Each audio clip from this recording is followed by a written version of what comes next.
예전에 한국에서 사역할 때에 하루는 교육자실에서 이렇게 프린트를 하고 있었습니다.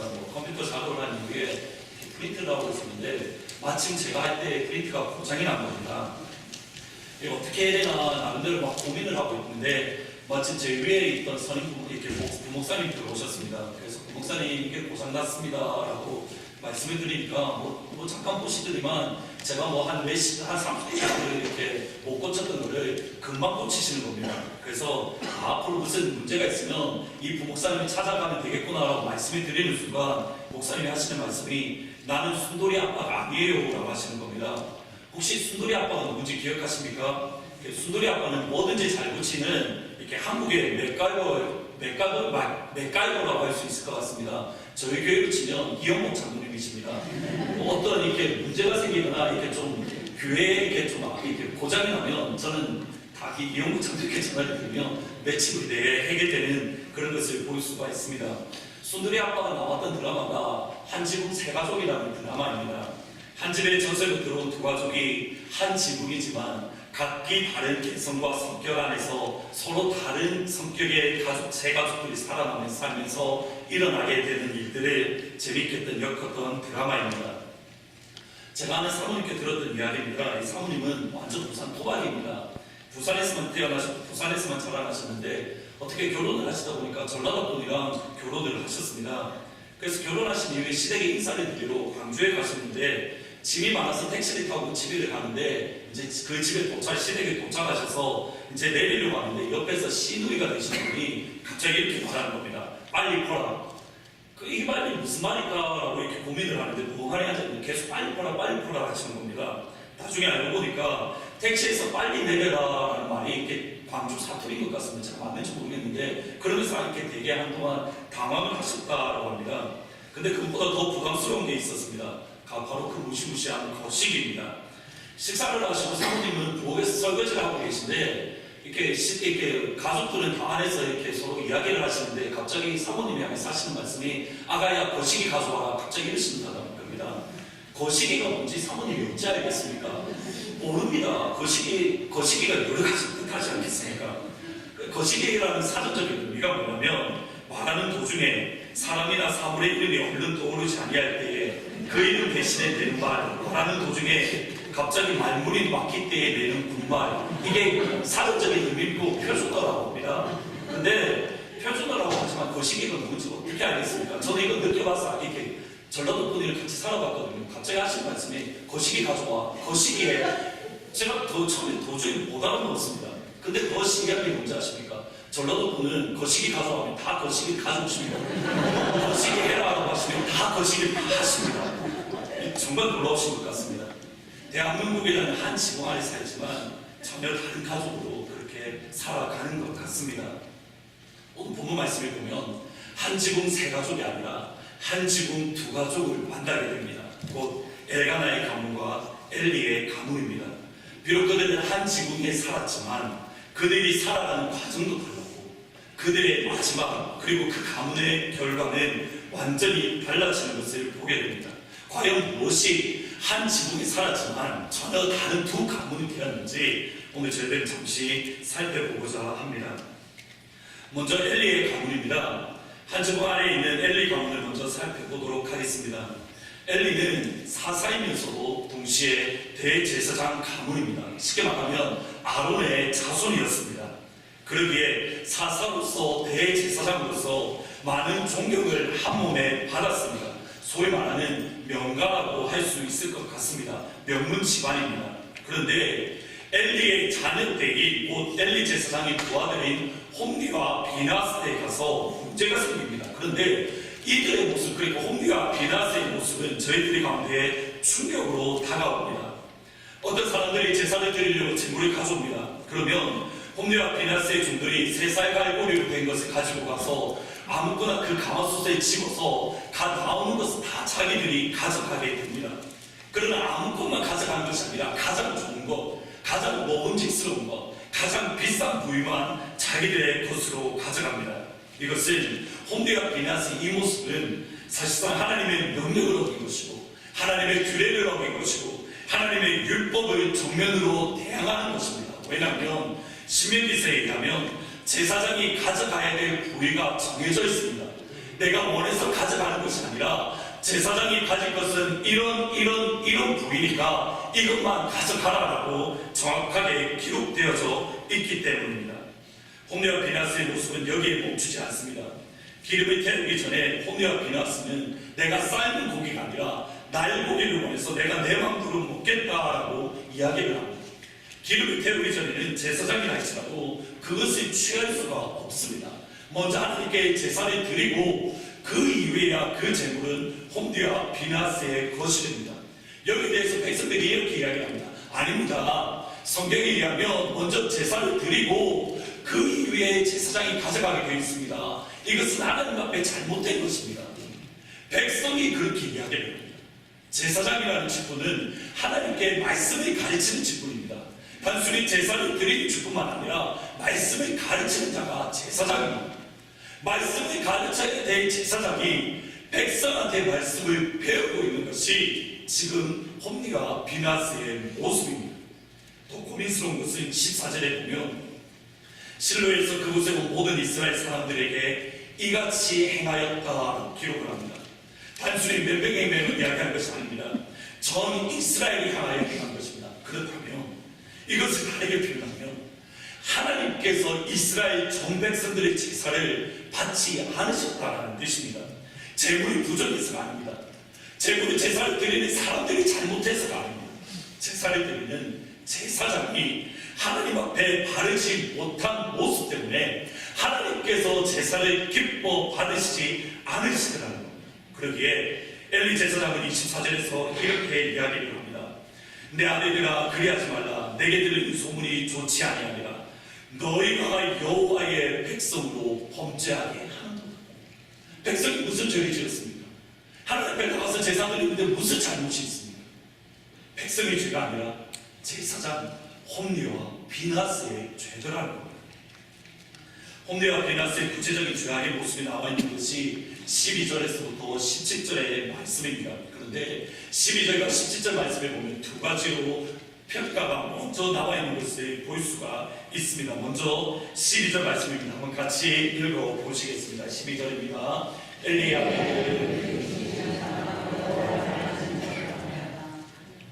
홈리와 비나스를 향한 첫 번째 평가가 이겁니다. 엘리의 아내들은 행실이 나빠. 이것이 벨리알이라는 뜻인데 여호와 행실이 나빠 여호와를 알지 못하더라. 여호와를 알지 못하더라. 뭔가 이상하지 않으십니까? 너무 자연스러운 것입니까? 아닙니다. 홈리와 비나스는 아무리 그래도 제사를 드리는 제사장입니다. 제가 조금 전에 말씀드렸다시피 제사장의 역할 중에 하나는 말씀을 제 백성들에게 가르치는 역할입니다. 그리고 그들은 하나님의 집에서 자라난 하나님의 제사장입니다. 선악계 3년이면 부모를 얻는다고 했습니다. 이날 홈리와 비나스의 나이는 성경에 기록되어 있지 않습니다. 그런데 적어도 30살 이상은 되었습니다. 그것을 알 수 있는 것이 제사장이 직분해 갈 수 있는 최소의 나이가 30살입니다. 더군다나 엘리 나이가 4장 15절 말씀에 의하면 꽤 나이가 연로했던 것 같습니다. 따라서 홈리와 비나스는 역시 꽤 성장했던 것을 알 수가 있습니다. 따라서 홈리와 비나스가 여호와를 몰랐다라는 것은 단순히 지식적으로 하나님을 몰랐다, 하나님의 말씀이 어떤 것이다 라는 것을 몰랐던 것이 아닙니다. 여기서 알다라는 단어가 히브리 말로 야다입니다. 이 말의 뜻은 경험하다, 왕래하다, 특히 하나님과 영적인 교통을 가진다라는 뜻입니다. 이 단어가 사용된 곳을 보시면 창세기 4장 1절에 보시면 아담이 그의 아내 하와와 동침하며, 여기서 동침하다는 단어가 여호와를 알다라는 단어와 똑같은 단어입니다. 그러니까 홈리와 비나스가 여호와를 알지 못했다라는 말의 의미는 단순히 남편이 아내를 아는 그 수준, 단순히 성경 기자가 여호와를 알지 못했다라는 이 말뿐만 아니라 특별히 여호와를 알지 못했다라고 하는 이 말은 언약의 하나님으로서 여호와는 이스라엘의 하나님, 구원의 하나님, 언약의 하나님과 전혀 영적인 관계, 적절한 신앙의 관계가 전혀 없었다라는 것을 의미합니다. 하나님의 말씀을 보아서 알고 있고 하나님의 말씀이 무엇을 뜻하는 줄 알고 있고 여호와라는 이름을 수도 없이 드렸고 매일마다 하나님께 제사를 드렸지만 여호와 이름으로 제사를 드렸지만 정작 그의 모습은 여호와 하나님을 알지 못한다. 더 구체적으로 표현드리며 홈리와 비나스는 여호와의 집에서 자랐지만 하나님의 구원을 경험하지 못한 하나님의 제사장이라는 겁니다. 홈리와 비나스의 영적인 상태는 17절에도 분명하게 드러나 있습니다. 17절 말씀입니다. 이 소년들의 죄가 여호와 앞에 심히 크면 그들이 여호와의 제사를 멸시하였다. 멸시했다라는 말은 경멸하다, 무시하다, 비웃다라는 의미입니다. 당연합니다. 하나님을 모르는데 하나님과 만나지도 못했고 하나님의 말씀이 무엇을 의미하지 못하고 주님을 처음 만났던 인격적으로 만났던 경험이 없는데 하나님께 드리는 제사를 소중히 여기겠습니까? 오히려 제사 드리러 오는 사람을 저 엉뚱한 짓 합니다. 왜 저 뻘짓하냐? 아무도 효과가 없는 누구도 받지 않은 제사 왜 드리냐고 하나님께 제사 드리러 나오는 사람을 비웃고 조롱할 것입니다. 하나님을 알지 못하고 경험하지 못한 상태에서 예배 시간만큼 지겨운 것이 또 있겠습니까? 특히 설교 시간 얼마나 힘이 드십니까?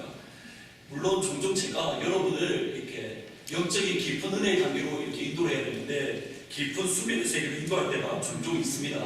특별히 새벽 시간에 보면 여러분의 말씀의 은혜를 이게 보면 얼굴 다 보이시거든요. 이렇게 저희가 요즘 이렇게 자리 배치를 새로 해서 이제 이렇게 벽 뒤에는 아예 자리를 못 앉게 배치를 새로 했습니다. 그래서 원래도 그런데 벽 뒤에 계셔도 이렇게 앞에 서면요 죽으시는지 안 죽으시는지 다 모릅니다. 그러니까 특별히 저는 새벽 기도 때 주로 설교하지 않습니까? 새벽에 설교하시면 얼마나 피곤하시겠습니까? 뭐 저도 힘든데 얼마나 피곤하시겠습니까? 근데 1차적으로는 제 잘못입니다. 그래서 성도님들의 집중을 유발하기 위해서 농담 삼아 시계를 강대상 뒤에 이렇게 놓으면 성도님들이 시계를 보기 때문에 목사님께 집중한다라는 그런 농담도 있습니다. 그런데 이 말 때문에 시계 이쪽 뒤에 놔두시면 큰일 나십니다. 시계를 못 봐서 더 오래 하실 수가 있습니다. 지난 터닝 포인트 때, 토요일 때 기억하십니까? 여기 혹시 오신 분 계신지 모르겠는데 송은관 목사님, 강사 목사님이 설교만 3시간 하셨습니다. 설교만 3시간 하셨습니다. 그래서 제가 아는 형제자매는 1시간 반쯤 지나니까 자체 휴식을 가진다고 밖에 나갔다가 한 5분 쉬고 들어왔던 모습을 봅니다. 근데 주일날 제가 목사님과 이야기를 하다가 뭘 하시냐면 목사님도 시간이 3시간 간 줄 모르셨답니다. 하다 보니까 3시간이 지나갔는데 이렇게 시계를 할 수 있으면 아날로그보다 디지털로 바꾸는 게 좀 더 좋으십니다. 엘리야 도화들이 가만히 보십시오. 엘리야 도화들은 하나님을 몰랐고 예배를 멸시했습니다. 하나님을 모르는 상태에서 예배를 소중히 여긴다. 하나님을 만나지 못한 상태에서 하나님께 드리는 그 제사를 기쁘게 한다. 말이 안 됩니다. 더 중요한 건 이겁니다.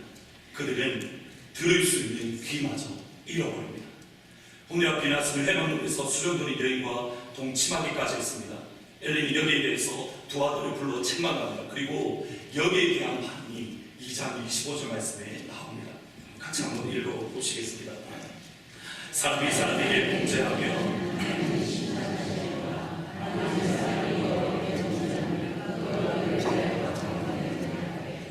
그들이 자기 아버지의 말을 듣지 아니하였으니 이는 여호와 앞에서 그들을 죽이기로 작정하셨습니다. 홈리와 비나스의 아버지 엘리의 책망에 대한 두 아들의 반응이 무엇입니까? 아버지 엘리의 말을 듣지 않았다입니다. 그 이유는 하나님께서 그들을 죽이기로 작정하셨기 때문이다라고 성경은 말합니다. 이 말은 하나님께서 그들을 죽이시겠다라고 말씀하시는 것이 아니라 그들의 마음이 두꺼워져서 그들의 마음이 완악해져서 하나님의 감동도 들리지 않아요. 하나님의 감화도 그들에게 안 되었고 어떠한 말씀을 하더라도 그것이 귀에 들어오지 않는 상태, 말 그대로 하나님께서 그냥 내버려 두시는 상태입니다. 저희들의 관심은 왜 홈리와 비나스가 사사요 대제사장인 그리고 대대로 제사장 가문인 아론의 집안에 태어난 홈리와 비나스가 심지어 그의 일평생을 성막에서 자랐음에도 불구하고 왜 하나님을 몰랐다? 왜 제사를 멸시했다? 왜 그들의 마음이 무뎌졌다? 왜 하나님께서 그들을 죽이기로 작정하십니까? 여기에 있습니다. 현대적 표현을 빌리면 홈리와 비나스는 모태신앙임에도 불구하고 모태신앙임에도 불구하고 왜 말 그대로 나는 아무것도 못한다고 말 그대로 모태신앙이 되어버렸습니다. 그 원인을 찾아가셔야 됩니다. 그 원인이 과연 누구에게 있냐는 읽어보시겠습니다. 29절 말씀입니다. 너희는 어찌하여 내가 내 처소에서 명령한 내 아들들이 나보다 더 중요하여 내 백성 이스라엘이 길에 있는 가장 좋은 곳으로 너희들을 살지게 하느냐. 아멘. 보시면 이 본문의 말씀, 방금 저희들이 읽었던 이 말씀은 홈리와 비나스에게 주는 말씀이 아니라 그의 아버지 엘리 제사장에게 주는 말씀입니다. 한 말이 이 말입니다. 너희는 어찌하여 내가 내 처소에서 명령한 내 재물과 예물을 밟으며, 그 다음에 중요합니다. 내 아들들을 나보다 더 중요하게, 나보다 더 중요하게. 이 짧은 표현 안에 엘리의 영적인 상태, 엘리의 신앙의 모습이 다 들어가 있습니다. 더 중요하다는 말이 히브리 말로 카보드입니다. 이 말의 뜻의 기본적인 의미는 무겁다라는 뜻입니다. 곧 엘리의 마음이 하나님을 향한 마음과 그의 아들들이 향한 마음으로 나누어져 있는데, 엘리의 마음이 하나님과의 그 두 아들이 나누었을 때 어느 쪽이 더 무겁다는 겁니까? 아들이 향하여 더 무겁다는 겁니다. 아들에게 그들의 마음이, 그의 마음이 온전히 가 있더라는 겁니다.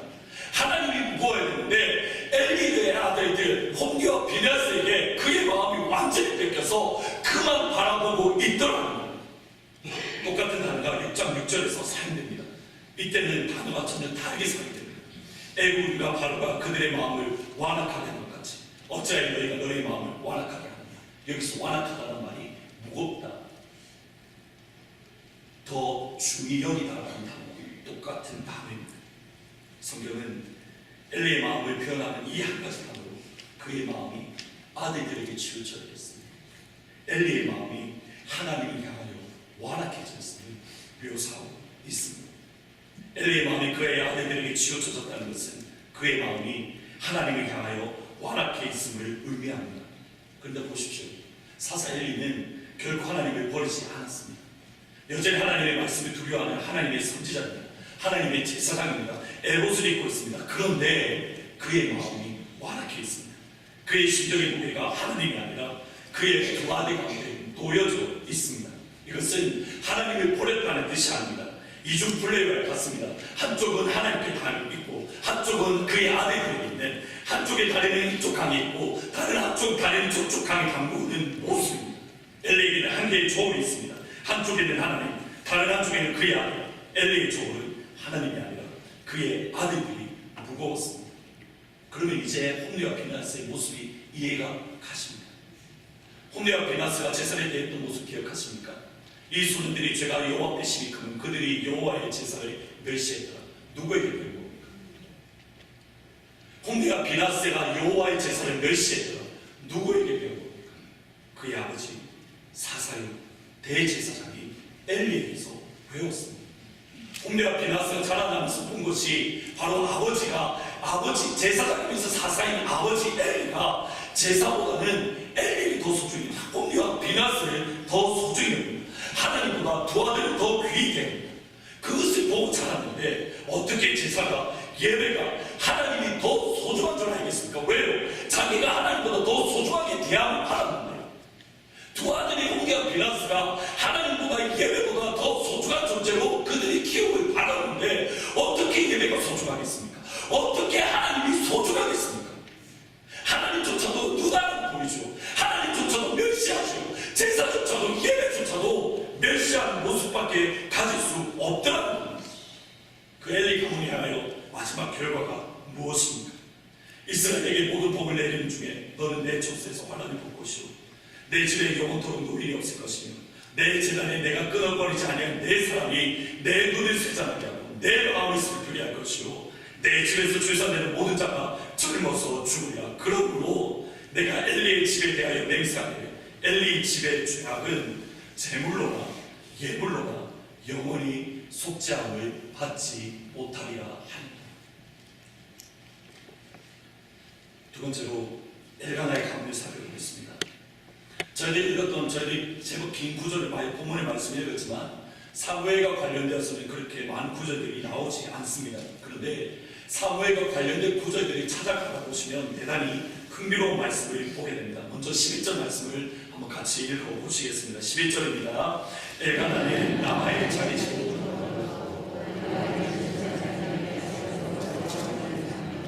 여기서 그 아이는 사무엘을 의미합니다. 사무엘이 어렸을 때 여호와 하나님이 섬겼습니다. 그 제사장의 직분을 감당했습니다. 특별히 뭐라고 이야기를 하냐면 제사장 엘리 앞에서 여호와를 섬깁니다. 제사장 엘리 앞에서. 이 말의 의미는 홈리와 비나스와 출발점은 똑같습니다. 홈리와 비나스처럼 다 사무엘도 엘리 제사장 밑에서 하나님을 섬겼습니다. 엘리의 지도를 받았습니다. 그런데 갑자기 사무엘에 대해서 이야기하면서 갑자기 표현이 바뀌게 됩니다. 18절 말씀을 보시면 사무엘은 어렸을 때에 세마포 에봇을 입고 여호와 앞에서 섬겼더라. 차이점이 보이십니까? 먼저는 엘리 앞에서 여호와를 섬겼더라. 18절 말씀에서는 여호와 앞에서 하나님을 섬겼더라. 사무엘이 하나님을 섬기는 모습이 달라집니다.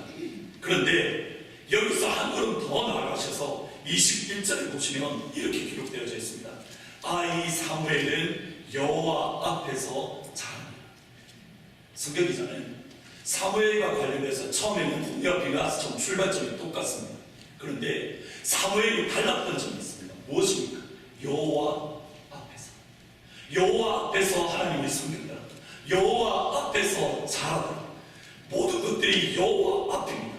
하나님을 섬기는 것도 여호와 앞이요, 그가 자라나는 것도 여호와 앞에서 성장했습니다. 여호와 앞에라는 말은 얼굴 앞에서라는 뜻입니다.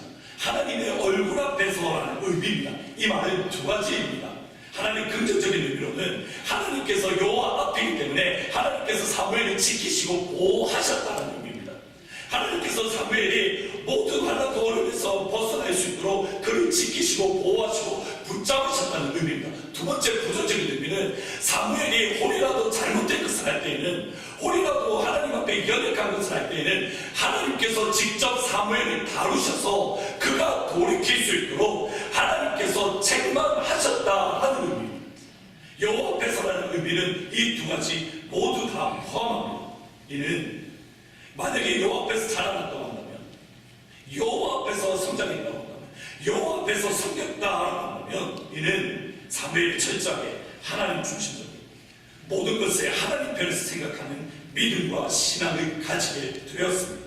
사무엘은 하나님의 보호하심을 받았습니다. 동시에 하나님으로부터 직접 책망을 받으면서 그 가운데서 겸손하게 하나님께서 말씀하시면 내가 잘못되었구나 순종하면서 나 자신을 되돌아볼 수 있는 믿음을 가졌다는 것, 이것이 하나님과의 진정한 교통이요, 하나님과의 진정한 교제입니다. 다르게 말씀드리면 사무엘은 하나님과 영적인 교통 또는 신앙의 만남을 가지면서 자라났고 제사장의 직분을 감당했습니다.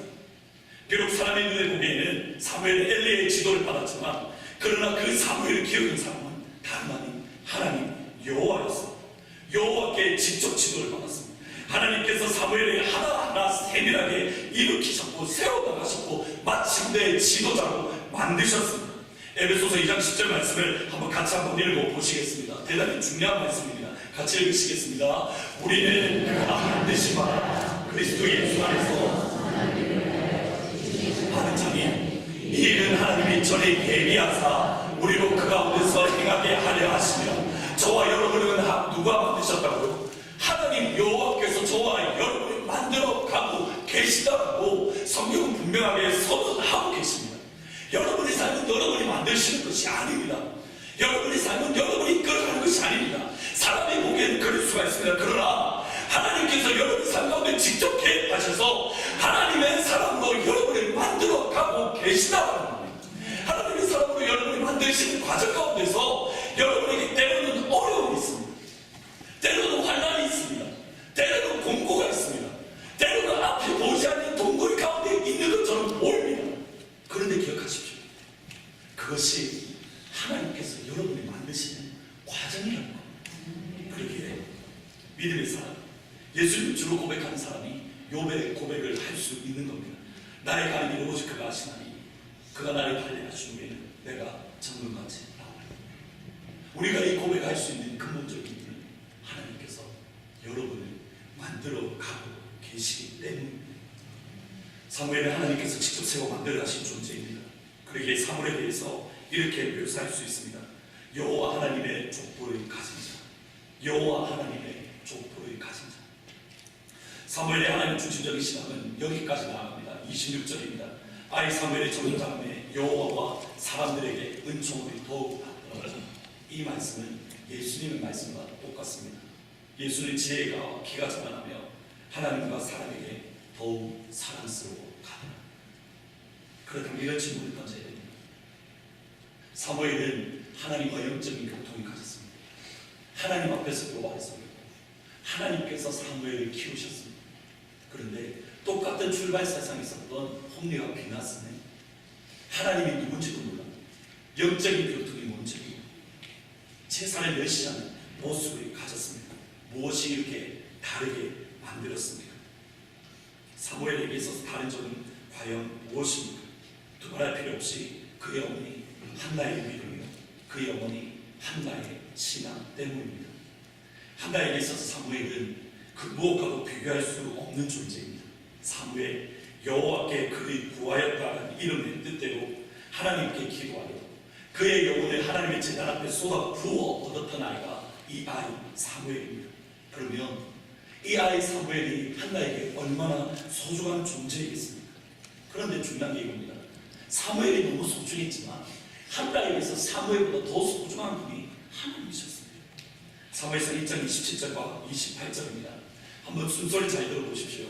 이 아이를 위하여 내가 기도하였더니 내가 구하여 기도한 바를 여호와께서 내게 허락하신지라. 그러므로 나도 그의 여호와께 드리되 그의 평생을 여호와께 드리나이다 하고 그가 거기서 여호와께 경배하니라. 첫 번째가 이겁니다. 한나에게 사무엘은 이런 존재입니다. 하나님, 내가 사무엘을 얻기를 기도했습니다. 특별히 한나와 관련된 1장에 보시면 그의 대적 분이나가 한나를 괴롭혔다라고 되어 있는데 히브리어 본문에 보면 번개가 쳤다라는 겁니다. 그의 대적 분이나가 얼마나 괴롭혔으면 한번 괴롭힐 때마다 번개가 쳤다라고 쳤을 정도로 그의 심령이 괴로웠습니다. 근데 하는 말이 이 말입니다. 그 괴로움을 가지고 하나님 앞에 내가 이 아이를 간구했습니다. 이 아이를 구했습니다. 그러니까 하나님께서 들으시고 사무엘을 내게 주셨습니다. 대부분의 사람들은 여기서 끝납니다. 내가 하나님께 간구했더니 견딜 수 없는 상황 속에서 내가 주님께 기도했더니 하나님께서 내게 허락하셨습니다. 하나님께서 하셨습니다. 맞습니다. 그런데 여기 사람들은 더 나가셔야 됩니다. 하나님의 모습은 무엇입니까? 그러므로 나도 그를 여호와께 드리되 그의 평생을 여호와께 드리나이다. 사무엘이 소중했습니다. 무엇과도 바꿀 수 없을 정도로 사무엘이 소중했습니다. 그런데 하나님이 더 소중했습니다. 그런데 하나님과 했던 약속이 더 중요했더라는 겁니다. 그런데 여기서 끝이 아닙니다. 21절 말씀을 보시면 이렇게 이야기합니다. 여호와께서 한나를 돌보시사 그로 하여금 임신하여 세 아들과 두 딸을 낳게 하셨고 아이 사무엘은 여호와 앞에서 자랍니다. 사무엘을 하나님께 드렸더니 하나님께서 다시 한번 한나를 돌보시사 그로 하여금 임신하게 하시고 세 아들과 두 딸을 허락해 주셨습니다. 문제는 이겁니다. 이걸 지금 누가 보고 있었습니까? 이걸 누가 지금 경험하고 있습니까? 사무엘입니다. 사무엘은 어려 낳았을 때부터 자기보다도 더 소중한 분, 그의 인생에 있어서 가장 소중한 분이 누구인지 뼈저리게 느끼고 있었습니다. 그런데 이겁니다. 내가 하나님보다 내가 더 소중한, 하나님이 나보다 더 소중하지만, 세상에 그 어떤 더 소중하지만 하나님을 진심으로 소중히 여기는 자에게 하나님께서 잠잠히 계시지 아니하시고 무엇을 주셨습니까? 또 다른 복을 부어 주시더라는 겁니다. 사무엘은 이것을 보았습니다. 하나님만을 소중히 여기는 자, 하나님만을 기뻐하는 자에게 하나님께서 어떤 은혜를 부으시는지, 어떤 능력과 어떤 권능으로 하나님께서 그의 삶 가운데 역사하시는지 사무엘은 분명히 보았고 깨달았고 알았고 그 스스로가 경험을 했더라는 겁니다. 한나와 엘리의 믿음의 삶이 홈리와 비나스를 만들고, 한나와 엘리의 믿음이 홈리와 비나스와 사무엘을 만들었다는 겁니다. 사실 엘가나의 가문은 그렇게 명문가가 아닙니다. 엘리의 가문은 아론의 집안의 명문가였지만 엘가나의 가문은 명문가가 아닙니다. 오히려 반역의 가문입니다. 저희 시편을 빌리면 친의 가문입니다. 그것을 알 수 있는 것이 역대상 6장 34절 37절입니다. 사무엘은 엘가나의 아들이고 엘가나는 여호람의 아들이고 계속 내려가시 맨 끝에 이렇게 이야기합니다. 엘리야삽은 고라의 아들이요. 고라의 아들이요. 고라라는 이름 여러분 성경에서 들어보신 적 없으십니까? 민수기에 나옵니다. 민수기에서의 아론과 모세를 향하여 대항하고 대적하고 그들의 권위를 인정하지 않았던 자가 바로 이 고라입니다. 근데 이 고라를 향하여 하나님께서 어떻게 심판하지 않습니까? 민수기 11절 30절 31절에 보면 만일 여호와께서 세일에 내가서 땅의 입을 열어 이 사람들과 그들의 모든 소유물을 삼켜 산채로 수레에 받게 하시면 이 사람들이 과연 여호와를 멸시하신 것 줄 너희가 알리라. 그가 모세가 이 모든 말을 마치자마자 그들이 섰던 땅바닥이 갈라집니다. 이들의 죄가 고라의 죄가 얼마나 심각했으면 하나님께서 세일에 행하셨습니다. 땅이 갈라져서 그 속에 빠져들어가서 죽었던 자들이 이 고라 땅입니다. 그렇다면 고라의 자손들은 평생은 어떤 소리를 들었겠습니까? 모세를 향하여 대적했던 자, 아론을 향하여 대항했던 자, 더 나아가서 하나님을 향하여 대항했던 자, 하나님 앞에 불순종했던 자, 이런 나이 속에서 살아갔습니다. 그런데 기억하십시오. 이런 모든 어려움과 모든 비난을 겪고 살았지만 한나의 믿음, 사무엘의 신앙을 위해서 지금까지는 요구되는 가문이었지만 한나 때에 있어서 사무엘 때에 이르러서는 믿음의 명가로 거듭나더라는 것입니다. 소망이 없는 이스라엘 가운데 소망을 거둬준 믿음의 명과 신앙의 명가로 사무엘의 가정이 변화되더라고요. 그 전환점, 그 터닝 포인트가 바로 엘가나와 한나의 믿음의 삶이었습니다. 보이십니까? 믿음의 한 사람이 그 어떤 것보다 하나님을 더 소중히 여기는 그 순간 그 가문은 신앙의 명가로 믿음의 명가로 탈바꿈하기 시작하더라고요. 내게 주어진 그 어떤 것보다 하나님을 더 소중히, 하나님을 더 귀하게 여길 때 바로 믿음의 명가로 바뀌게 되더라고요. 믿음의 명가가, 신앙의 명가가 얼마나 큰 힘이 되시는지 아십니까? 저는 이거 정말 뼈저리게 느낍니다. 지금 이 순간에도 뼈저리게 느끼고 있습니다. 다른 거는 다 제쳐더라도 특히 설교할 때가 제일 힘이 듭니다. 이게 설교 잘하시는 분들 보면 정말 저는 부럽습니다. 제가 수요일에 설교를 준비한 시간이 대략 10시간에서 어쨌든 많이 하면 20시간을 준비합니다. 그리고 그것도 불안해서 또 기도합니다. 그래서 이렇게 설교를 합니다. 다들 그렇게 보시는데요. 그렇게 오래 설교를 준비하는데 왜 이것밖에 못하냐고 저를 바라보시는데 그 정도로 하니까 요만큼 하는 거예요. 그런데 그거 아십니까? 예전에 있었던 정배우 목사님, 물론 지금 좀 잘못하셨지만, 아니면 이창수 목사님, 저보다 설교 못하는 것 같습니다. 솔직히 성경 해석하시고 하시는 거 보면 별로 저보다 못하신 것 같습니다. 근데 하나님께서 그분들을 사용하지 않습니까?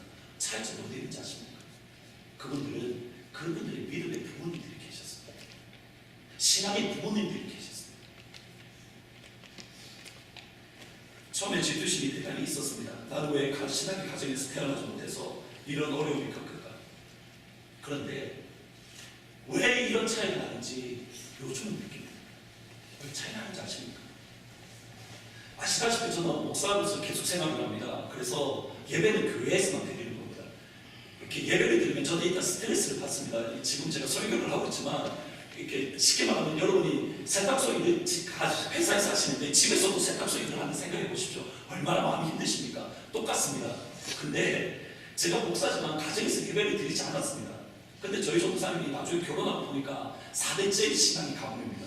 그래서 저하고 처음에 싸웠던 게 뭐였냐면 왜 목사가 일어나자마자 성경을 안 보고 기도는 안 하고 왜 뉴스를 바라보냐고 맨날 그것 때문에 이렇게 알게 됐습니다. 그래서 저는 그걸 듣고 안 보면 되는데 또 몰래 제 방에 들어가서 문 잠그고 또 몰래 보고 막 이렇게 소리 이렇게 뮤트 시키고 몰래 보고 막 그랬었습니다.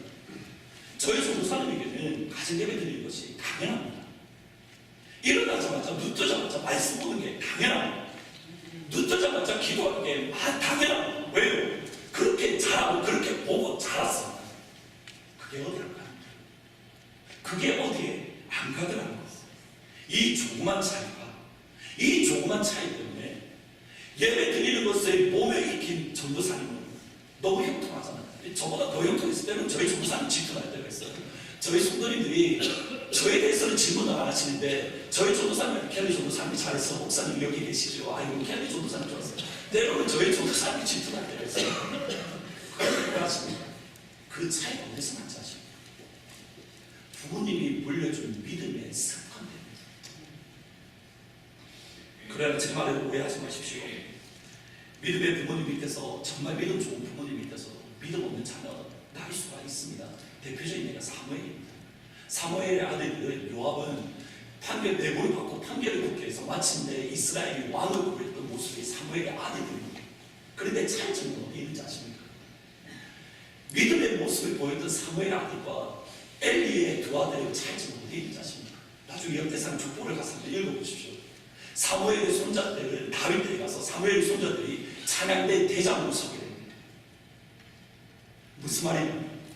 비록 한순간에는 옆길로 샜을지 때가 되면 하나님의 시간이 되면 그들이 주님께로 돌아왔다는 것.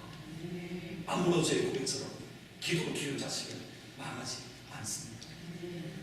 여러분들의 지금 신앙의 모습이, 여러분의 믿음의 삶이 조그만 차이지만 믿음의 명가를 받는, 신앙의 명가를 받는, 아니면 엘리 가문의 길을 가느냐, 그 차이가 나더라는 겁니다. 한 가족이 있었습니다. 하루는 남편과 아내가 아들 문제로 서로 심하게 많이 다툼을 했습니다. 그러던 중에 남편이 홧김에 아파트에서 아파트 자기 집에서 뛰어내렸습니다.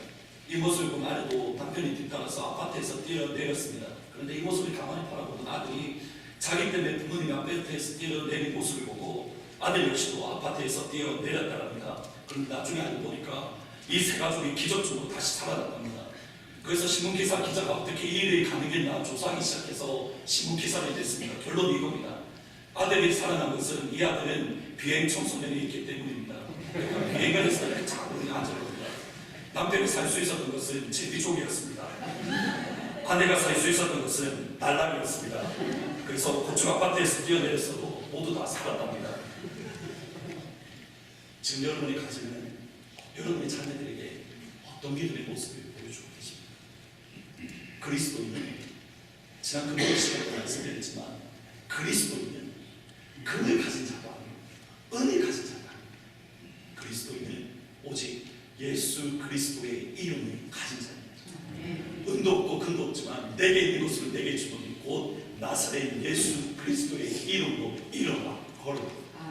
여러분의 자녀에게 무엇을 넘겨주시겠습니까? 좋은 재물, 많은 재물을 넘겨주셔야 됩니다. 그러나 여러분의 믿음의 모습, 여러분의 신앙의 삶, 여러분이 하나님을 더 소중히 여기는 그 모습, 그것이 이 아이들에게 보여지고 이 아이들 가운데 전수되어질 때에 여러분의 가정은 지금 이 시간 믿음의 명가로 세워질 줄 믿습니다. 제가 모두 온 제주교회 온 성도들의 가정이 이 믿음의 명가가 세워지는 귀한 역사가 있기를 진심으로 소원합니다. 자, 나중에 기쁨 되길 원하네. 다 같이 찬양 드리시겠습니다.